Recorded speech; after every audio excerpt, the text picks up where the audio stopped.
చేయాలని చెప్పి సుమారుగా విద్యార్థులు నిరుద్యోగులు 8 గంటల నుంచి ఇప్పుడు దాకా 1 గంట వరకు సుమారుగా 5 గంటల నుంచి తరగతి ఇప్పటిదాకా ప్రభుత్వం ఎలాంటి స్పందన లేకుండా పోయి ఎలాంటి స్పందన లేకుండా పోవడం వల్ల నిరుద్యోగులు ఇప్పటికీ ధర్నాన్ని విరమించాలని అనుకోవడం లేదు. దీన్ని ఎలాగైనా సరే ప్రభుత్వం ముఖ్యమంత్రి గారు చర్యగా తీసుకొని నిరుద్యోగుల పట్ల కొద్దిగా అండగా ఉండి పోస్ట్పోన్ చేయాల్సిందిగా కోరుకుంటున్నాం. ఈ నిరుద్యోగులు ఇప్పుడున్న ఇప్పటిదాకా జరిగిన ఈ మహాధర్నలో చాలామంది నిజంతో వాళ్ళ యొక్క పూర్వగాథలు వాళ్ళు పడ్డ కష్టాలు చెప్పుకుంటున్నారు. సుమారుగా ఇదే గ్రూప్ 2 గ్రూప్ 3 కోసం చాలా సంవత్సరాల నుంచి సుమారుగా 4 సంవత్సరాల నుంచి 5 సంవత్సరాల నుంచి 10 సంవత్సరాల నుంచి ప్రిపేర్ అవుతున్న వాళ్ళు కూడా ఉన్నారు.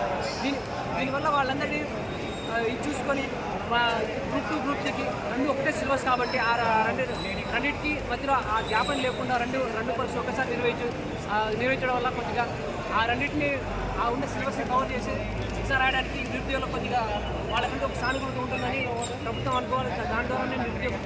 దాని ద్వారానే ఈ నిరుద్యోగులు డిసెంబర్లో ఎగ్జామ్ పెట్టడం వల్ల కొద్ది గొప్ప నిరుద్యోగ సాయం చేయడం, అలాగే గ్రూప్ 2 గ్రూప్ 3 పోస్ట్పోన్ చేయాలని అనుకుంటున్నాం. దీనివల్ల ఏంటంటే గ్రూప్ 2 గ్రూప్ 3 పోస్ట్పోన్ చేయడం వల్ల ఇప్పటిదాకా చదువుకున్న దానికి రేవంత్ రెడ్డి గారు ఆ టైంలోనే అన్నారు 2 లక్షల ఉద్యోగాలు మేము భర్తీ చేస్తాం. అది ఇదానండి 2 లక్షలు మేము అడుగుతలేము, ఆ జాబ్ కాంట్రాక్ట్ మేము అడుగుతలేము.